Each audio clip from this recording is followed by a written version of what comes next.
Living in harmony is possible if you know your emotions and how to handle them. I am Dr. Carmen Roman, and I will share with you the current psychology by myself or by interviewing experts who will inspire you. Learn how to live a life of fullness and how to recover your emotional harmony. Welcome to Emotions in Harmony. Hola, mis amigos in harmony. I hope you are doing great. This is a beautiful day in California. I am here sitting in San Jose, California, just looking at my garden. It's so beautiful. With my cat sitting around here and just beautiful morning. It's a morning to discuss some kind of difficult topic, yeah?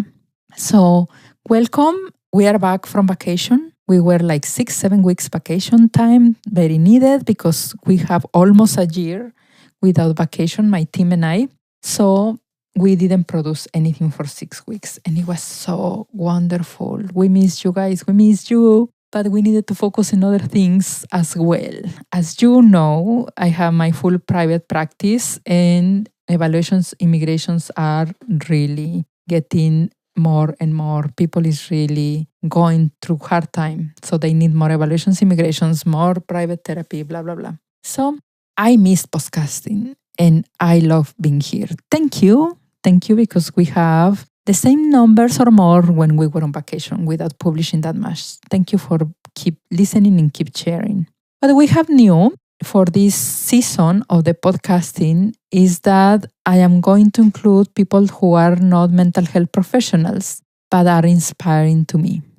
And we hope that you get inspired by these conversations by them. So I have selected, or I am selecting a number of people that are inspiring. And also, of course, we keep going with interviews with mental health professionals.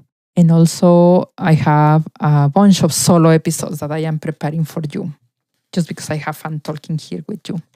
So we also have new, please feel free to sponsor an episode. This is part of the new program in the Emotions in Harmony. Remember, we are a nonprofit.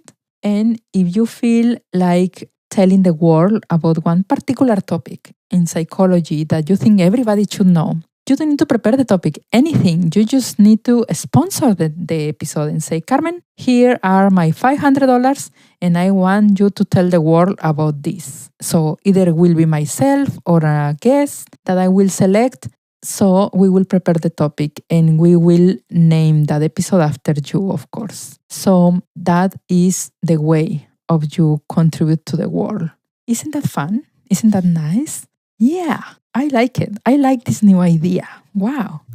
So tell me what do you think? Or tell me other ways. Or you say, no, Carmen, $500 is really a lot for me. I don't earn that much, but I want to contribute with $5-10. Please do so. Help us because we want to support this production as much as we can. Okay, back to the topic, or starting the topic actually. The topic today is about raising children on your own when you are a single father or single mother.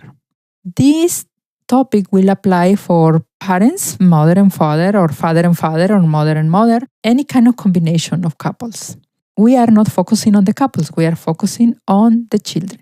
And let me tell you, I have the fortune to have worked with many families in a family setting together. And couple times, or a good number of times, I had couples where they are separated and they come, all of them, yeah, the father, the mother, and the children to therapy. And that's so nice because it is kind of give them a neutral arena, yeah, where they can talk and they can work their issues, especially when the children are a little older. So I have the fortune to work with those kind of families, where we sit, we talk about when the children go 1 week here and 1 week there, 1 week in one house or 3 days or whatever. So those are actually complicated sessions, but I enjoy so much sitting together with the parents who are divorced and they want to do something good for their children. And I agree. This is the less of the families that they will be willing to do something like that. Most of the families, they cannot even sit together.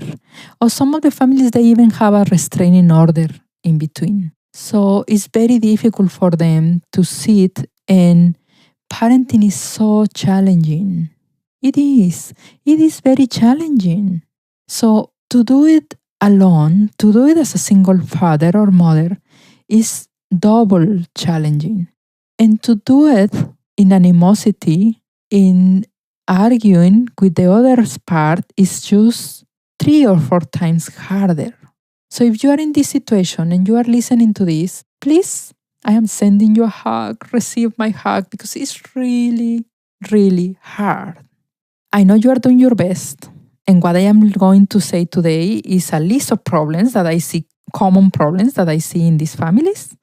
And I know you want to do best. This is why you are listening to this episode. So it's going to be a little painful. Yeah, because maybe you do something of this. But it's good to listen, so you can see what effects you are leaving behind. And let's make up a story. Let's put a family. I am going to put pieces of families that I know together in my mind, kind of a puzzle, and create a family for you today. So let's put Juan and Silvia. Juan is let's put him as an engineer. Yeah, he's an engineer and Silvia is a lawyer. And Juan divorced Silvia because he doesn't agree with her and her life and her way of living. So he doesn't want his children to learn from her. But they are mandated to exchange the children. And Juan is concerned. Juan says, Carmen, I don't know. I don't know when they are with her, if she takes good care of them, if they are good fed, and the blah, blah, blah. And then Silvia comes and say, Carmen, I don't know if Juan really does his job. He maybe just focus on working and late hours, and he doesn't have time for the children, and he doesn't spend quality time, and blah, blah, blah. Both of the parents want to do their best.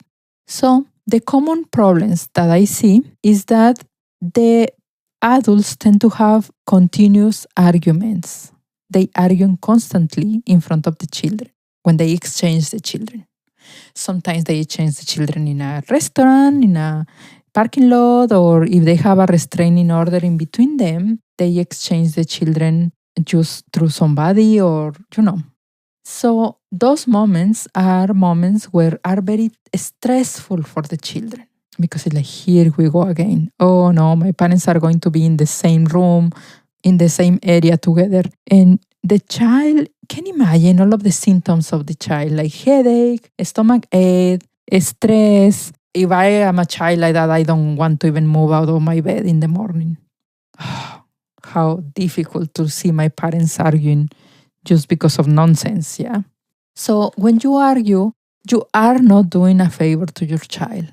And I know you want to do the best for your child.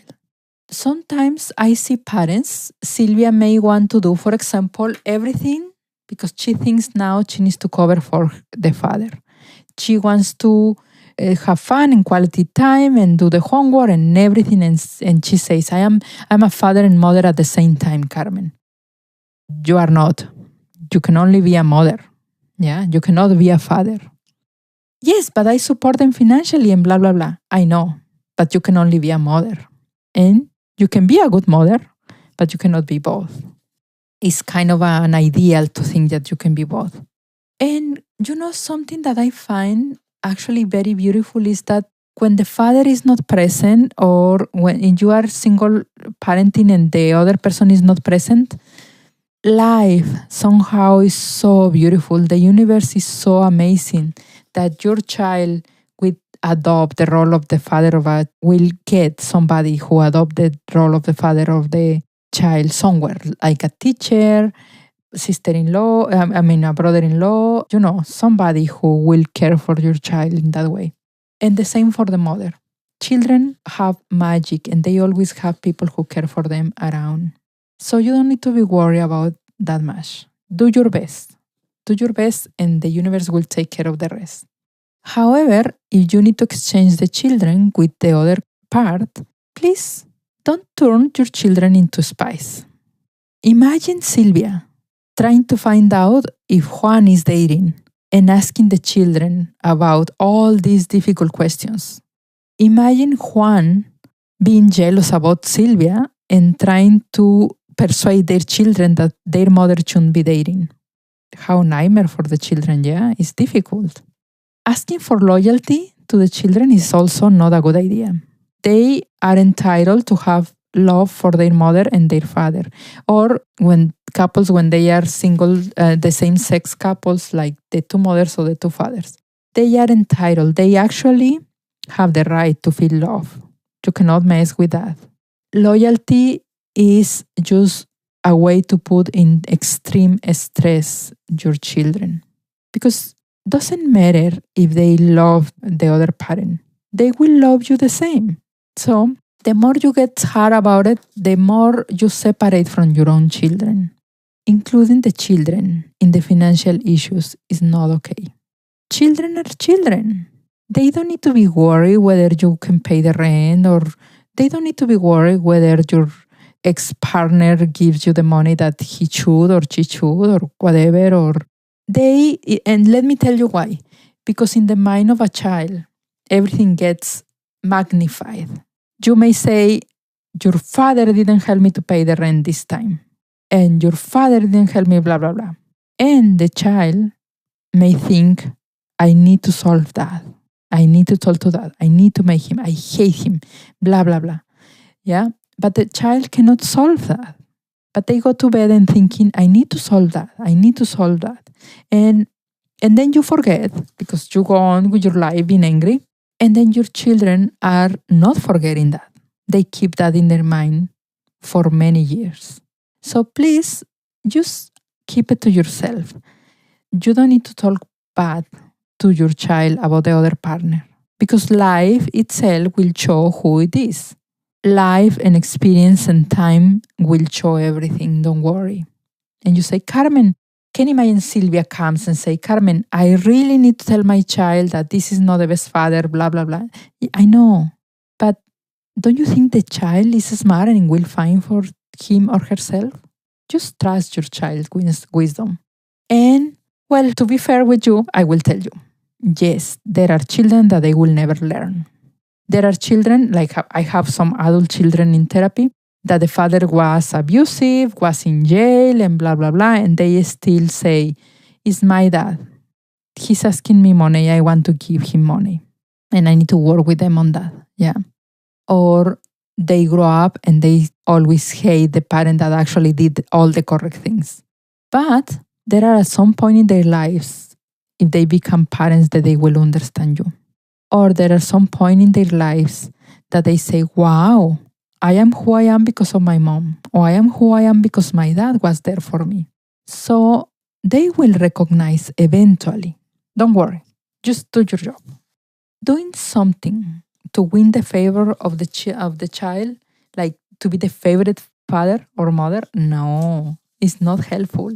Because what you may need to do to get that extra piece of love, according to you, is to do something like not setting rules, giving him extra time in the tablet or in the video games, or something that the child loves. Yeah, if not, you didn't get extra love. Or buying expensive stuff that the child doesn't need.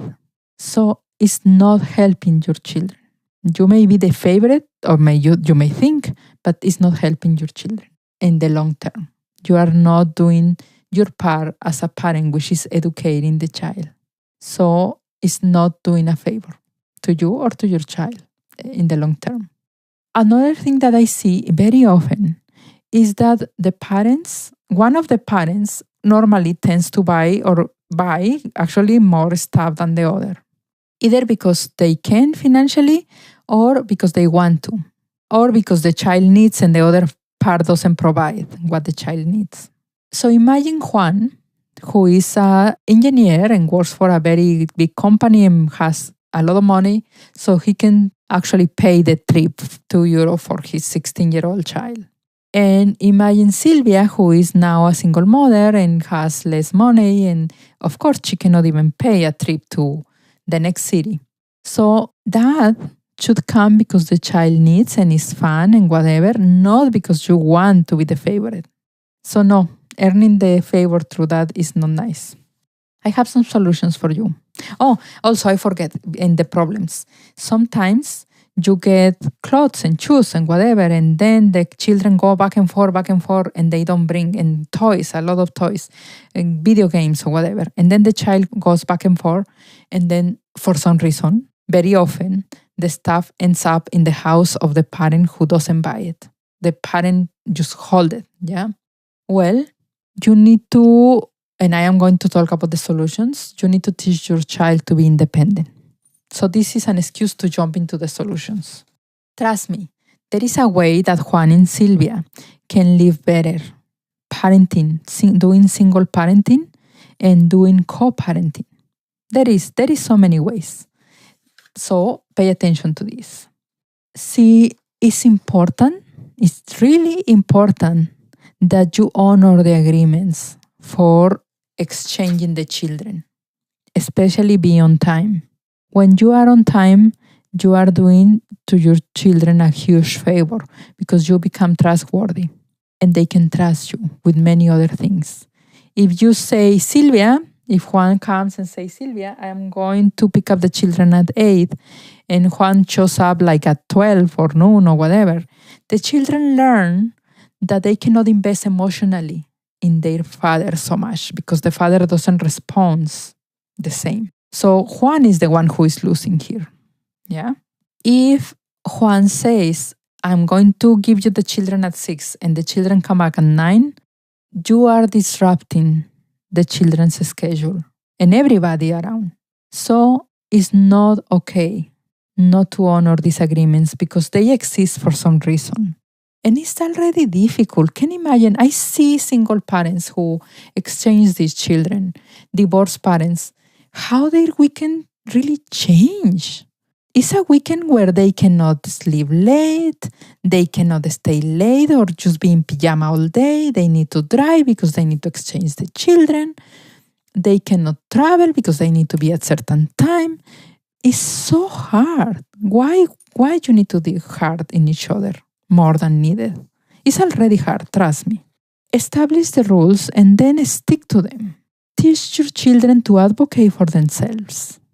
If you teach your children to advocate, then you don't need to be that worried about whether the father is not paying attention to them, whether they are eating, whether they are not.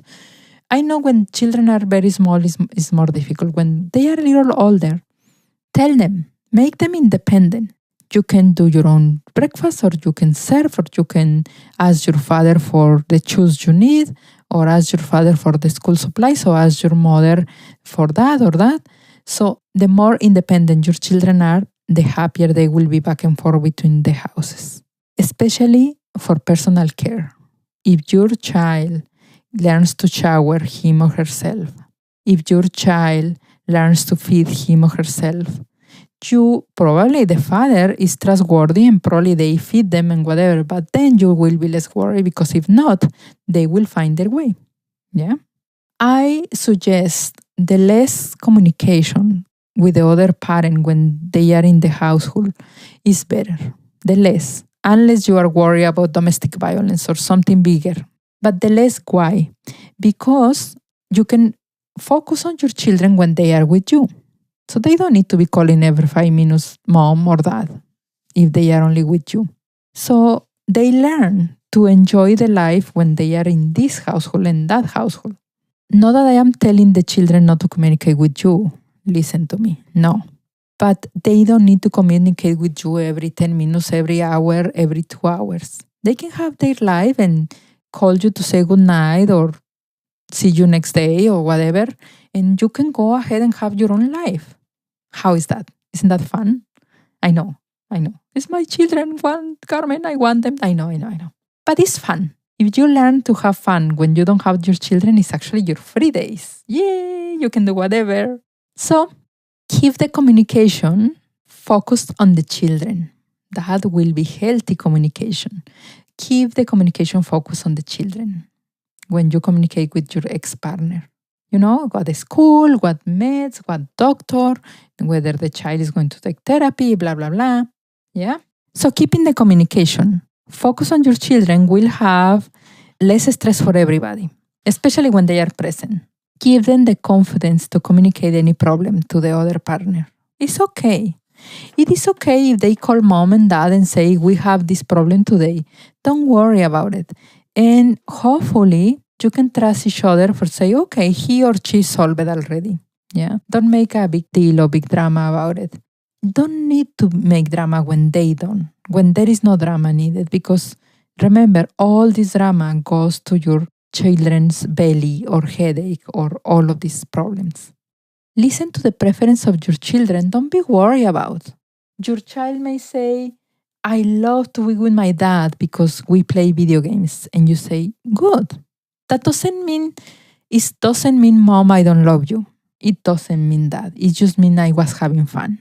Or did your child say, I love with my mom because she cooks so amazing pozole.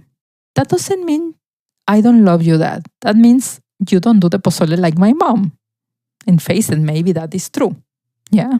So don't worry about the children having fun in the other place. It has nothing to do with love. It's just fun. It's just children. They love to have fun. Yeah. So be willing to report anything that is your concern. If you are concerned that the new partner may be abusive, or you are concerned that blah, blah, blah, don't be shy about reporting. Be wise about reporting. And let me tell you why, because it's very common between divorce, especially recently divorced parents, that they run to CPS for everything. And then the CPS, they already identify them and like, oh, yeah. But if you have truly concerns, if you are truly concerned, please say so. Because you will rest and your child will be protected. If there is monetary problems or legal issues or something, use the proper venues. Don't use your child for that. The less stress you give to your child in this exchange is the happier your child will be. I know you divorced that person or you separated from that person for a reason. I'm not asking you to like that person.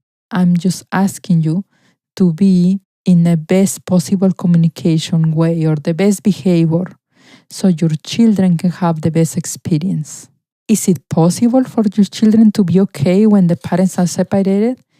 Yes, totally possible. So don't worry if you do your part, even if the other partner doesn't seem to be doing their part in your eyes.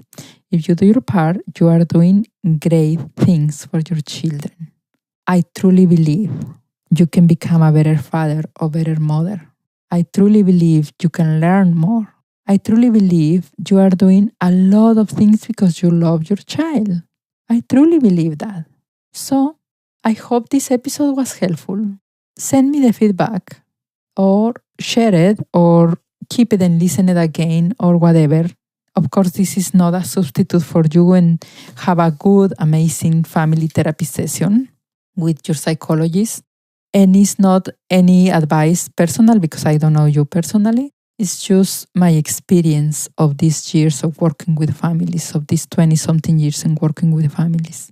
At the end of the day, what matters is how your children are going to become adults, how your children have experiences with you as a parent. This is what is important at the end of the day. Have fun. I hope you do well. Be happy. Thank you for listening, and until the next episode. Bye for now. We have reached the end of another episode of the podcast Emotions in Harmony. See you the next week. Visit www.emotionsinharmony.org, where you can subscribe, find the notes, and be in direct contact with me. Thanks for listening.